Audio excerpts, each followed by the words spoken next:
எல்லாருக்கும் வணக்கம். Good bad ugly படம் பார்த்துட்டு இப்போ தான் வெளியே வந்தோம். ஆதிக் ரவிச்சந்திரன் இப்படி ஒரு படம் பண்ணுவார் நிஜமாக எதிர்பார்க்கல. சூப்பர் பிரதர், கலக்கிட்டீங்க. என்னென்னமோ பண்ணி கடைசியில் திருப்தியாக ஒரு படம் பார்த்த ஒரு ஃபீல். ஒரு பயங்கரமான என்டர்டெய்னர். தலை இப்படிலாம் பண்ணுவாரா நிஜமாக எக்ஸ்பெக்ட் பண்ணல.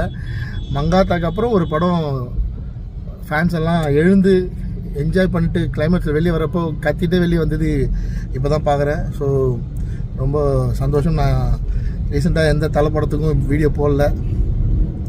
ஏகே கலக்கிட்டார். எல்லாமே எல்லா டீமும் மொத்த பேரும் சூப்பர். ஏதோ லாஜிக்லாம் பார்க்காம கண்ணை மூடின்னு போய் தேட்டரில் படம் பாருங்கள். இது வேறு லெவல். அஜித் சாரோட மொத்த இமேஜும் யூஸ் பண்ணி படம் பண்ணியிருக்காங்க. குட் பேட் அக்லி ஒரு பெரிய ரோலர் கோஸ்டர் ரைடு. போய் எதையுமே யோசிக்காமல் கண்ணை மூடின்னு போய் என்ஜாய் பண்ணிட்டு ஒரு பெரிய என்டர்டெயின்மெண்ட்டு அனுபவிச்சுட்டு வாங்க. Success, all the best to the whole Advik Ravichandran team. Congrats.